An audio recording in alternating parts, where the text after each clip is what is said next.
الحمدللہ آج مسجد Nimra railway housing society Autobahn road Hyderabad میں 27 روزہ تراویح کا قرآن پاک ختم ہے، اور آج ہی الحمدللہ تراویح قرآن پاک ختم القرآن کے فوراً بعد انشاءاللہ تعالی ہمارے ہاں گزشتہ 5 سالوں سے سالانہ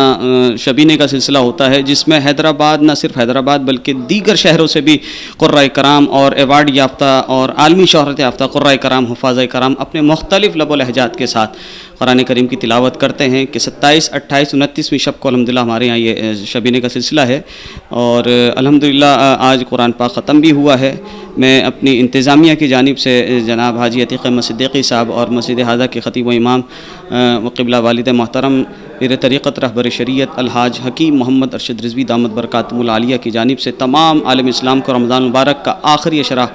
مبارکباد پیش کرتا ہوں، اور ساتھ میں یہ بھی بتاتے چلوں کہ انشاءاللہ تعالی عید الفطر کی نماز مسجد نمرہ ریلوے ہاؤسنگ سوسائٹی میں انشاءاللہ تعالی ٹھیک 7 بجے ادا کی جائے گی۔ تمام اہلیان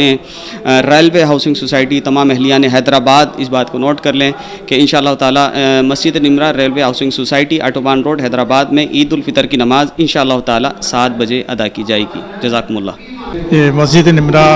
لطیف آباد آٹوبان روڈ میں آج ختم القرآن ہے اور 3 روزہ شبینے کا انتظام کیا گیا ہے، اور ماشاءاللہ یہ 5واں سال ہے جس کے اندر ہم ہمیشہ یہ شبینہ کیا جاتا ہے، 3 روزہ شبینہ کیا جاتا ہے، اور مختلف وہ قاری اور حافظ صاحب جاتے ہیں، وہ اپنا کلام پڑھتے ہیں، اور حیدرآباد کے اور تحصیل کے اور تقریباً باہر سے بھی، شہر سے باہر سے بھی لوگ آتے ہیں اور اس میں شریک ہوتے ہیں۔ اللہ تعالیٰ ان کا سننا، ہمارا سننا، ان کا پڑھنا قبول فرمائے اور